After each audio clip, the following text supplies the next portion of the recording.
क्षेत्र की लोकप्रिय विधायक श्रीमती मनीषा सिंह जी, वेलफेयर एसोसिएशन के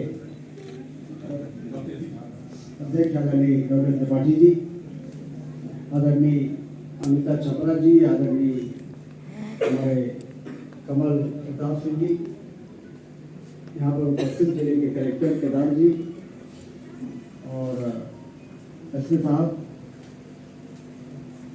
नगर पालिका की पूर्व अध्यक्ष उर्मिला कटारी जी, चुने के पार्टी के भी बहुत प्रमुख लोग यहाँ पे हैं और लगभग 35 संगठनों के प्रमुख लोग यहाँ पर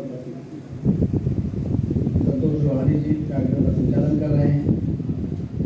प्रसिद्ध देवियों और सज्जनों, आपके बीच में आकर मुझे बहुत ही प्रसन्नता हो रही है। जब मुझसे पूछा गया था कि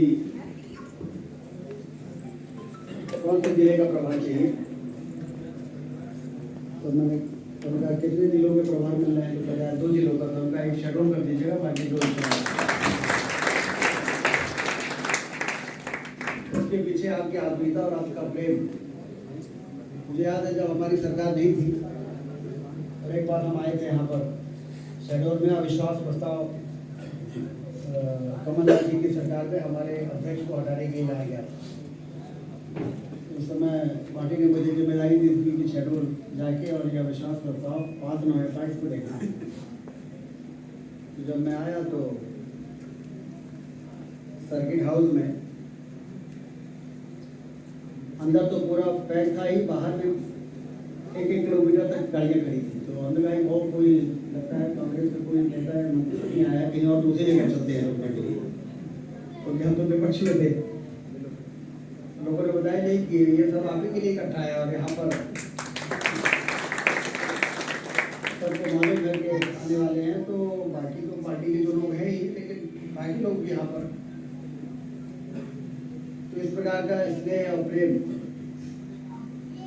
जब मैं पिछले प्रधानमंत्री नहीं बना सरकार बनने के बाद, तो कमलनाथ जी की सरकार चली गई, फिर हमारी सरकार आ गई।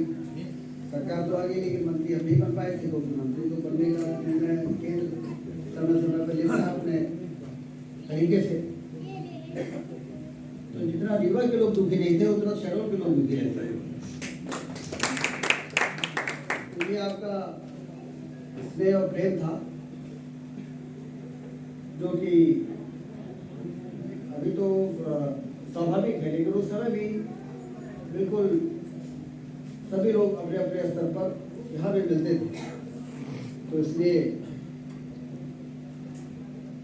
उदानिया साहब ने कहा है कि रीवा में बहुत विकास हुआ है, तो शेड्यूल में कसर न होने पाए, तो मैं समझ सकता हूँ कि मैं तो चाहता हूँ कि रीवा तेजी से विकास करे और शेड्यूल रीवा से थोड़ा सा आगे रहे। रीवा से यदि कोई आगे रहेगा तो आप समझ सकते हैं कहाँ तक जाएगा। तो कोई कसर छोड़ देने का सवाल ही नहीं उठता है। इसीलिए पिछली बार जब प्रभारी मंत्री बनने के बाद मैं पहली बार आया तो कलेक्ट्रेट में बैठक ली और हमने कहा ये शेड्यूल से रीवा की सड़क क्यों नहीं बन रही है, शेड्यूल से उमरिया की सड़क क्यों नहीं बन रही है। तो साहब रेलवे का चक्कर है, तो वहीं से रेलवे वालों से बात किया,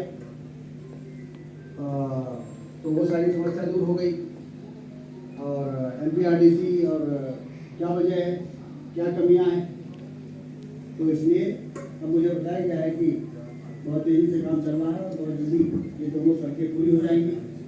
खेड़का मोड़ से शेड्यूल तक, वो जो रीवा से रोड बन रही है खेड़का मोड़ ही तक बन रही है।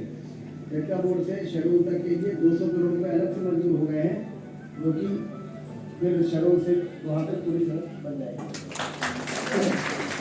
भारतीय जनता पार्टी की सरकार ने वास्तव में शेड्यूल के लिए बहुत काम किया। आपको ध्यान होगा कि जब उमरिया और अनूपपुर जिला और शेड्यूल अलग बन गया तो आप लोगों के मन में रहता था कि शेड्यूल इतना बड़ा था, इसको छोटा कर दिया। तो फिर ये पूछा गया कि क्या किया जाए, कहीं ना इसको यदि संभाग बना देंगे तो हम लोगों को थोड़ा सा लगेगा कि कमिश्नर और आईजी और अन्य मामलों में हमको रीवा नहीं जाना पड़ेगा। तो बैठे सब लोगों ने डिमांड की कि हमारे इस छोटे पद को जो 3 जिले में बना दिया है, पहले तो जब अपना अपना जिला बनाने के लिए सब बड़ी दौड़ तोड़ रहे थे कि हमने अनूपपुर जिला बन जाए, उमरिया जिला बन जाए। जब बन गया तो फिर लगे कि लगता है कुछ छोटे हो गए, तो फिर कहे कि अब संभाग बना दिया जाए, संभाग बना। फिर यहाँ पर मेडिकल कॉलेज, इंजीनियरिंग कॉलेज, और मेडिकल कॉलेज खोलने का क्या फायदा हुआ है ये अभी